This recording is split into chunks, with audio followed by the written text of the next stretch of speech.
आज आपण बनवणार आहोत खूपच हेल्दी आणि खूपच युनिक रेसिपी म्हणलं तरी चालेल. कारण सकाळच्या धावपळीत आपल्याला मुलांना काहीतरी हेल्दी असं बनवून द्यावं लागतं. कारण मुलं दिवसभर बाहेर असल्यामुळे त्यांना पाहिजे तेवढं न्यूट्रिशन मिळत नाही. त्यामुळं आपल्या सगळ्यांचं एकच धावपळ असतं की मुलांना हेल्दी काय द्यायचं. तर आज मी तेच रेसिपी तुमच्यासोबत शेअर करते. खूपच भन्नाट आणि टेस्टी रेसिपी असं म्हणलं तरी चालेल. सकाळच्या धावपळीत तेवढंच नाही तर ब्रेकफास्ट, लंच आणि डिनर कोणत्या वेळीसुद्धा तुम्ही हे बनवून खाऊ शकता. कुणाला घरी डायबिटीज असेल त्यांनासुद्धा हे खूपच हेल्दी रेसिपी म्हणलं तरी चालेल. त्या व्यतिरिक्त कोणी वेट लॉस करत असतील तर त्यांच्यासाठीसुद्धा हे सांगून केलेलं रेसिपी असं सुद्धा आपण म्हणलं तरी हरकत नाही. तर आज आपण फक्त ज्वारीच्या पिठापासून हे रेसिपी बनवणार आहोत. खूपच भन्नाट आणि खूपच चविष्ट रेसिपी आज आपण बनवणार आहोत. तर इथं बघा, मी ज्वारीचं पीठ घेतलेलं आहे आणि ज्वारीचं पीठ आपल्याला चांगलं चाळून घ्यायचं आहे. ज्वारीचं पीठाची क्वांटिटी तुम्ही थोडं जास्ती कमी घेऊ शकता. तुमच्या अकॉर्डिंगली तुम्ही इथं ज्वारीचं पीठ घेऊ शकता. तर ह्या पद्धतीनं आपल्याला इथं ज्वारीचं पीठ चाळून घ्यायचं आहे. ज्वारीचं पीठ थोडं जुनं असलं तरी हरकत नाही किंवा फ्रेशच पाहिजे असं काही नाही. थोडं जुनं पीठ असलं तरीसुद्धा आपली रेसिपी तितकंच परफेक्ट बनवून रेडी होईल. आता हे चाळून घेतलेलं ज्वारीचं पीठ आपल्याला बाजूला ठेवायचं आहे. इथे आपल्याला एक मिक्सरचं भांडं घ्यायचं आहे. कारण ही रेसिपी आपण खूपच झटपट बनवणार आहोत. तर ह्या मिक्सरच्या भांड्यामध्ये अर्धा कांदा आपल्याला असं चिरून घ्यायचा आहे. त्याचबरोबर ह्यामध्ये घालूयात एक अर्धा चमचा जिरा, थोडीशी कोथिंबीर. इथं आपल्याला घ्यायचं आहे फ्रेश कढीपत्ता. कढीपत्ता तुम्ही थोडं जास्त घातलं तरी चालेल. आणि त्याचबरोबर आपल्याला ह्यामध्ये घालायचं आहे मेथी.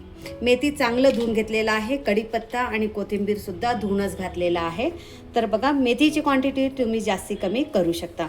हल्ली मुलांना हे ग्रीन लिफी व्हेजिटेबल्स आवडत नाहीत, पालेभाज्या आवडत नाहीत. तर त्यांना आपण अशा पद्धतीनं एक हेल्दी रेसिपी बनवून दिलं तर ते सुद्धा आवडीने खातील. तर आता आपण ह्यामध्ये घालूयात हिरवी मिरची.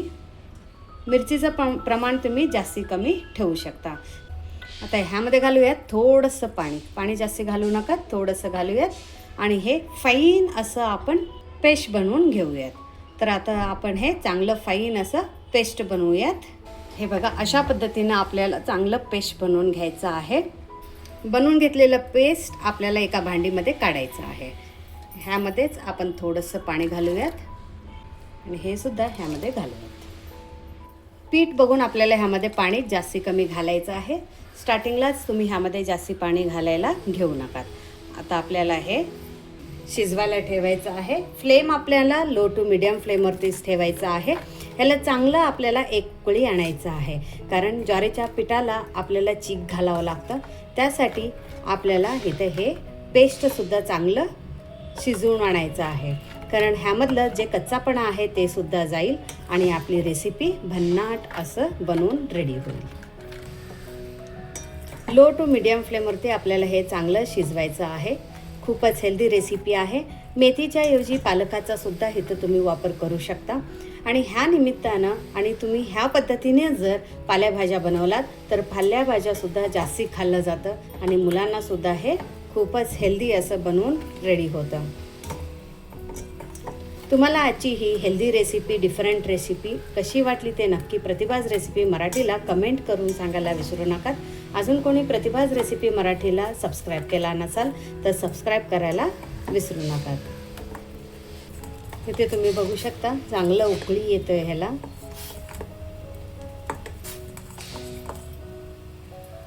अजून आपण ह्यामध्ये मीठ घातलेलं नाहीये, तर चवीपुरतं आपण ह्यामध्ये आत्ताच मीठ घालून घेऊयात. त्याचबरोबर ह्यामध्ये एक चमचा आपल्याला ह्यामध्ये तेल घालायचं आहे आणि हे चांगलं एकदा परत मिक्स करून घेऊयात. गॅसचा फ्लेम आपल्याला मीडियम फ्लेमवरती ठेवायचा आहे. कमी साहित्यात आणि कमी वेळेत आपण असं हे झटपट रेसिपी बनवू शकतो. इव्हन तुम्ही कुठे प्रवासाला जात असाल तरीसुद्धा तुम्ही ही रेसिपी बनवून घेऊ शकता. ह्याला चांगलं आता उकळी येतोय तर आपण गॅसची फ्लेम बारीक ठेवूयात.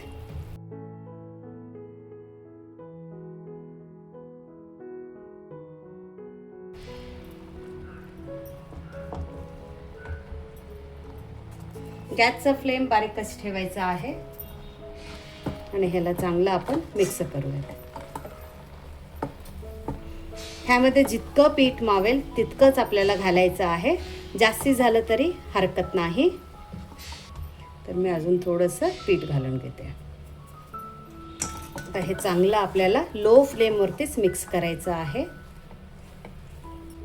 आपण असं केल्यानं ह्यामध्ये गाठी होणार नाहीत, तर टेन्शन घ्यायची गरज नाही आहे. तुम्ही निवांत असं टेन्शन फ्री हे रेसिपी बनवू शकता.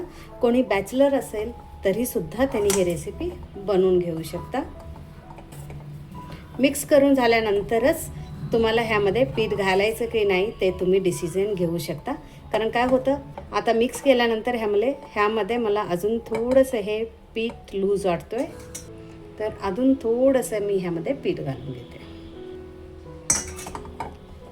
आणि परत आपल्याला हे चांगलं मिक्स करायचं आहे. म्हणूनच पीठ बघून तुम्ही ह्यामध्ये घाला. आता एकदा हे सगळं चांगलं मिक्स झाल्यानंतर आपल्याला गॅसची फ्लेम बंद करायचं आहे आणि परत आपल्याला हे चांगलं मिक्स करायचं आहे. आता आपण हे एका प्लेटमध्ये काढून घेऊयात.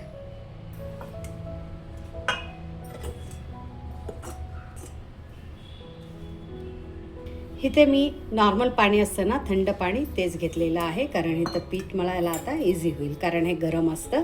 नॉर्मली आपण जसं भाकरीला पीठ मळतो त्याच पद्धतीने आपल्याला इथं पीठ मळायचं आहे.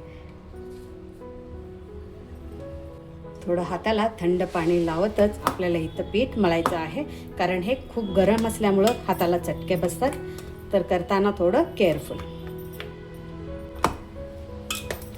ह्याला चांगलं चिकटपणा आलेला आहे. फक्त आपल्याला हे चांगलं आता मळून घ्यायचं आहे. जसं आपण चपातीचं पीठ मळतो त्याच पद्धतीनं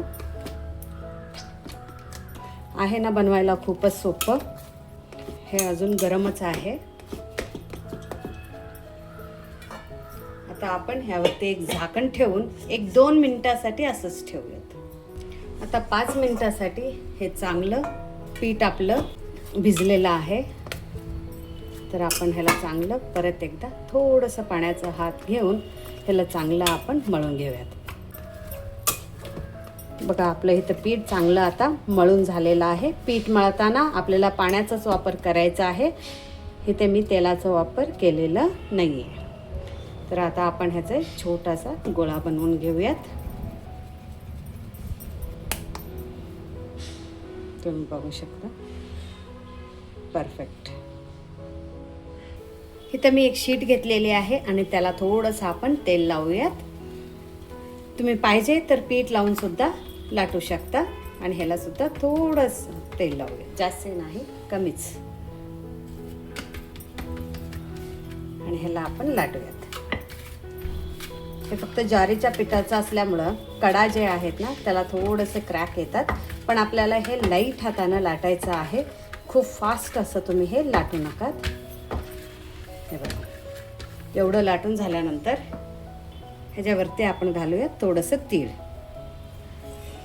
तुम्ही पाहिजे तर पांढरं तीळ घालू शकता किंवा काळं तिळाचा सुद्धा वापर करू शकता. आता परत आपल्याला हे लाटायचं आहे.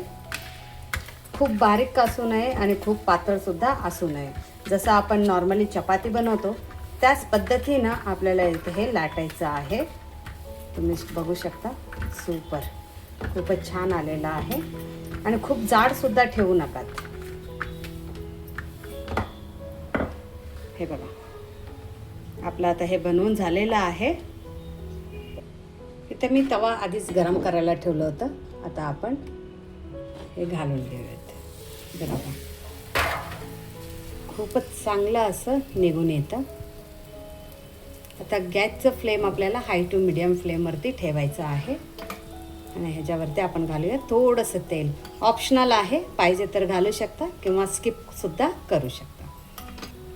आता तेल घातल्यानंतर आपल्याला हे असंच सोडायचं आहे. वरचं जे कलर आहे ते चेंज होईपर्यंत आपण हे असंच सोडूयात. जर तुम्ही गडबड करून ह्याला जर फिरवायला गेलात तर कट व्हायचे चान्सेस असतात, कारण हे फक्त ज्वारीचं पीठ असल्यामुळं आपल्याला हे थोडंसं केअरफुल असं बनवावं लागेल. आता आपण ह्याला फिरवूयात. पाहिजे तर परत तेल किंवा तूपसुद्धा तुम्ही इथं लावू शकता. कोणी म्हणणार नाही की ह्यामध्ये आपण मेथी टाकलेलं आहे किंवा ज्वारीचं पीठच घातलेलं आहे म्हणून. इतकं छान आणि चविष्टसुद्धा लागतं. कोणाला जर ज्वारीची भाकरी बनवता येत नसेल तर तुम्ही ज्वारीच्या पिठापासून अशी एक रेसिपी बनवून खाऊ शकता. आता फ्लेम आपल्याला हाय फ्लेमवरतीच ठेवायचं आहे. सुपर.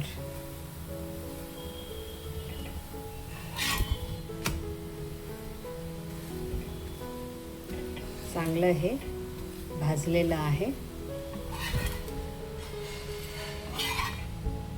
इथं तुम्ही बघू शकता. दही सोबत आपलं गरमागरम ज्वारीच्या पिठाचं धपाटे सुद्धा म्हणू शकता, ज्वारीच्या पिठाचं पराठा म्हणू शकता किंवा ज्वारीच्या पिठाचं मसाला भाकरी सुद्धा तुम्ही याला म्हणू शकता. हे बघा तितकं सॉफ्ट हे बनवून झालेलं आहे ते तुम्ही बघू शकता. तर इथे बघा तुम्ही इतकं सॉफ्ट आपलं हे बनलेलं आहे. टेक्स्चरसुद्धा परफेक्ट आलेलं आहे आणि खूपच हेल्दी असं आपण म्हणू शकतो.